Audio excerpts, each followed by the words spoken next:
الحقيقة سنة وليست بواجبة على الإنسان. وعند كده هنروح في الاتجاه ده وهنقول له لا، اشتري العربية بتاعتك نظر للظروف اللي انت عايزها، ثم انوي في نيتك أنه متى ما تيسر لك عمل هذه العقيقة فعلتها، وإن انت لو ما قدرتش تعمل العقيقة فانت بتخبرهم ان انتم محتاجين تعقوا عن نفسكم عشان الإنسان مرهون بعقيقته، بحيث ان لو واحدة منهم بعد ما كبرت بعد فترة من الزمان بقى عندها مال يمكنها ان تعق عن نفسها، يمكنها ان تعق عن نفسها وان تتبع عن نفسها فيما بعد، وأن هذا ليس بالوجوب عليك ما دمت لست بقادر، إنما أنت الآن اشتري سيارتك وحل حالك وحل أمورك، وبعد كده إذا ما تيسر لديك مال فينبغي عليك أن تعق عنهم إن استطعت. طيب أخذ أم كريم من السعودية. السلام عليكم يا أم كريم. عليكم السلام ورحمة الله وبركاته. كل عام وانتم بخير. وحضرتك بخير يا فندم. معلش انا هسأل حضرتك سؤال سريع. انا والدتي متوفيه من 10 سنين، بس قبل ما تتوفى انا عايشه بالسعوديه ومتجوزه هناك. عملت لها دعوه وقعدت عندي لمده سنه، وخلال السنه انا حججتها. هي توفت وهي في بالها ان الحجه مش مقبوله لان لا من مال جوزها ولا حد من ولادها، في حين ان هم ما كانوش يملكوا المال اللي يساعدها على انه يطلعوا الحج. يعني حججتيها من مال زوجك؟ من مال زوجي، انا وهو طلعنا بيها نحججها. طيب وحججناها. في حاجه ثانيه الحقيقه، انا عندي كتاب اسمه ملخص الدعاء، كل يوم بعد صلاه المغرب او الظهر مره في اليوم بقراه. هو في البدايه النيه، وبعدين الفاتحه وسوره ياسين، وبعدين دعاء بالتقرب من الله، وبعدين طلب شفاعه الرسول وبعض الادعيه. هل الادعيه دي فيها ايات قرانيه زي مثلا وسيكفيكهن الله وهو السميع العليم؟ اولا عايزه اعرف معنى فسيكفيكهن، وبعدين اللهم ألم لي قلوب أعدائي كما ألمت سيكفيكهم الله، وهكذا. فهل الكتاب ده موثوق فيه؟ لأن الحقيقة أنا الكتاب ده لقيته بيوزعوه على أحد الأموات يعني وأنا بأدي واجب العزاء. فهل الكتاب ده يشفي أو إنه يغني عن، لأنه فيه عن جلب الشفاء ورد الضائع والمفقود والأشياء كثيرة جدا، وهل اني اقرا مره واحده ورا كل صلاه واجب انه اقراه، رغم ان هو كتاب كبير شويه بياخد مني اكثر من ساعه وانا مش ملة ابدا، بالعكس بحس بشعور روحاني كبير جدا. فهل الكتاب مفيد؟ هل الدعوات دي ممكن الله يستجيب ليها؟ واطلب بس منكم الدعاء. ولادي في الخارج بيتعلموا، فادعوا لهم في الايام المفترجه ان ربنا يوفقهم يا رب ان شاء الله، امورهم يا رب ويرضى عنهم ولادهم. اللهم امين. كل الناس اللي بيتفرجوا علينا وكتر خيركم على هالبرنامج. كتر خيرك يمكن كتر خيرك حضرتك اصلا. حماده، السلام عليكم يا استاذ حماده. وعليكم السلام ورحمة الله وبركاته. أهلا وسهلا، اتفضل. والله ممكن أسأل بس حضرتك سؤالين في الدين بس؟ طبعا اللي أنت عايزه، اتفضل. في واحد كان خاطب واحدة وبعد فترة اتضح إن هي حامل منه، فما حكم الدين؟ ده حكم الدين في إيه يا أستاذ حمادة؟ يعني واحد على علاقة بواحدة ولا جواز ده؟ خطوبة يعني ما تمش بينهم قران يعني؟ لا ما تمش منهم عقد قران ولا تم أي حاجة. كان في وعد بجواز منهم؟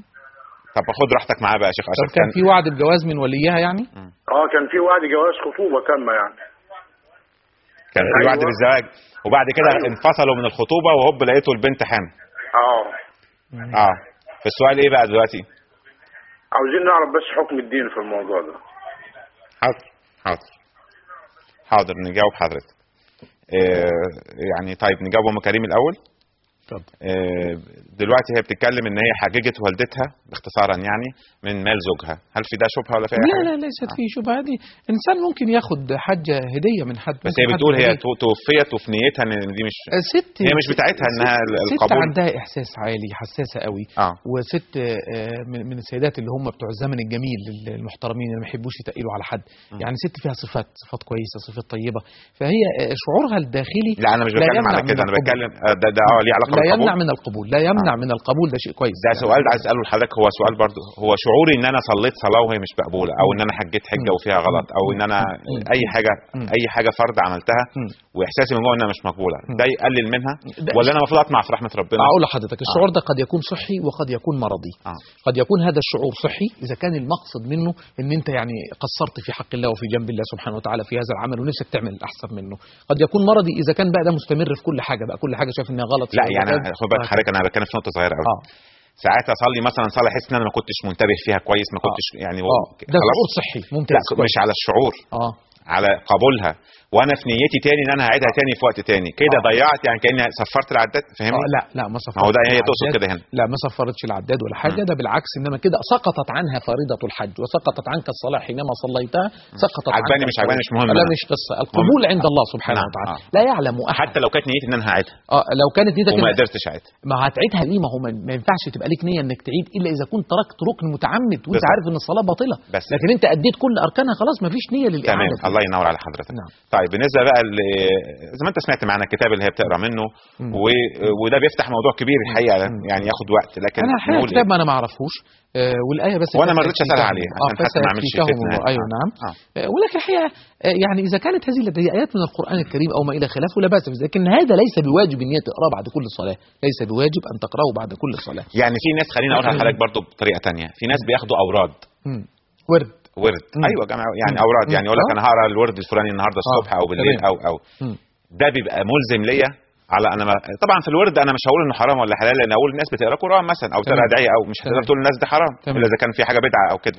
لكن انا بتكلم في قضيه انه بقى فرض عليا ده، ولو ما عملتوش بقى انا مقصر ولا ايه؟ وهل فعلا ان بيقول لك قضيه بقى الاخطر هل الايات دي لطلب الشفاء او لرد ضائع او شوف بقى حضرتك الورد ده احنا عندنا حاجه، عندنا اذكار الصباح واذكار المساء، ده ورد ثابت النبي صلى الله عليه وسلم كان بيعمله في اذكار الصباح والمساء، والاحاديث وارده فيه طويله جدا واوصانا بيها وصلنا ان احنا نعملها. من قال اذا اصبحت اللهم اني اصبحت اشهدك واشهد حمله عرشك وملائكتك وجميع خلقك انك انت الله، باقي الحديث بيقول اللي يقوله مره يبقى اعتق ربعه من النار، مرتين يبقى نصه من النار، 4 مرات يبقى اعتق نفسه من النار كلها.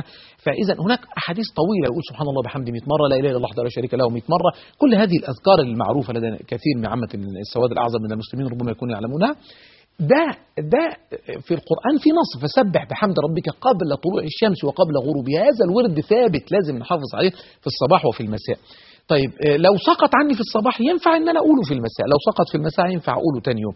برضه من الاوراد الثابته ان لو عندي جزء قرآن في اليوم او 3 ايات يعني ده بياخد حكم السنه. ياخد حكم السنه وياخد حكم السنه. السنه بقى تقضى ولا تقضى قولين للفقهاء في هذه المساله، وده مش مجالنا. لكن انا عايز اقول ان هي لو في واحد محافظ على ورد دايم وبعدين سابه في ليله يعمله في اليوم الثاني، زي ما النبي عليه الصلاه والسلام كان عنده قيام الليل في كل ليله فترك قيام الليل في ليله من الليالي فصلاه بعد طلوع الشمس اليوم. ده حضرتك كده اسست القاعده جميله قوي. نعم. لكن اللي هي قالته كتاب زي ده مثلا هي برضو قالت فيه ايه؟ تقرا الفاتحه سوره ياسين دعاء طلب شفاعه لا باس لكن انا قناعتي فيه ان هي الحاجات طلب شفاء او يعني ان اقرا ايات معينه لحاجه معينه ده وارد؟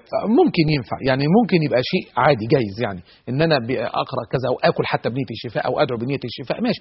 لكن انا عايز اقول حاجه يعني نخرج من القصه دي، كل واحد يا جماعه يقول اللي جواه ربنا ويكلم ربنا بالصوره اللي يقدر عليها، والدعاء مش لازم يبقى له صيغه مش لازم احنا نقعد نحافظ على نمط معين او نمط معين، لان انت لو فتحت الكتاب برضه يا اختي الكريمه ممكن انت تفتح الكتاب يضيع الخشوع وانت بتقري وبتركزي، لا ده انت لازم يكون كل تركيزك كل شعورك وانت ساجده لله رب العالمين تكون مع ربنا سبحانه وتعالى، فتقول اللي جواكي بقى بهذا الشعور. نعم. طيب استاذ حماده انت سمعت معانا والوقت خلص، بس يعني ليس لدي اجابه في هذا، فهذا زنا صريح لا باس فيه، وانا ما اقدرش اقول فيه اكثر من هذا زنا صريح ما دام ما احنا طبعا صححنا سيكفيكهم الله دي احنا صححناها. نعم. انما ده بالنسبه له ده زنا صريح ما فيش فيه كلمتين في هذا، وهذا يعني هو عشان كده انا سالته هو السؤال في ايه؟ يعني ما هو زنا، ما هو معروف انه زنا كده. هنرجع بقى لحد من المشايخ المقربين عشان ما ينفعش على ملأ نقول الحكم كله كاملا، هنرجع انه المشايخ المقربين يحاول يحل الموضوع بالحكمه، لكن هذا هو زنا بس خلاص، واللي جاي ده هذا من سفاح ان ما اتعقدش عقد ولا اي حاجه لم يتم العقد. ما ليه سالته في وعد بالزواج؟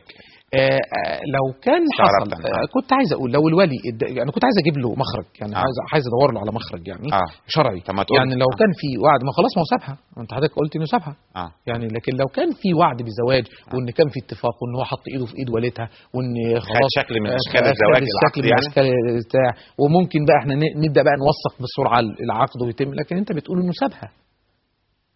هو قال لي كده يعني سابها، انا بقول لحضرتك يعني سابها، يعني فده معناه ايه؟ يعني معناه ان موضوع خلاص منتهي وفارغ عن هذا الكلام. فهو هذا الخطأ انا عايز اقول بتتحمله البنت بنسبة 90%، لان القرآن الكريم لما ذكر في افتتاحية سورة النور بدأ بالزانية ولم يبدأ بالزاني، قال الزانية والزاني فاجلدوا، فبدأ بالمرأة اولا. وهي برضه يعني الختام بالكلام في هذا. لا طب اختم لنا بقى بالختام بحلقتنا اللي خلاص حلقتنا خلصت. عايز اقول ان احنا في العيد، عايز اقول ان احنا في العيد، وعايز اقول ان احنا محتاجين نوسع عن اولادنا في العيد، عايز اقول ان احنا محتاجين نخرج اولادنا بره ونخرج زوجاتنا، عايز اقول ان لو واحد مخاصم زوجته يصالحها النهارده، عايز اقول ان لو واحد مخاصم ابوه امه اخته اخوه جاره جارته لازم نصطلح. وانا واجب عليا في العيد ان انا اخرج مراتي واخرج عيلتي. انا بقول عشان الناس تتعلم. وانا فاهم. يعني دي حاجه حلوه، حاجه كويسه، مش الناس يقول لها وتخرجوا ليه والدنيا لا، لازم نخرج ولازم نتفسح ولازم يبقى في توسعه في العيد ولازم يكون في هذا. وطبعا الثواب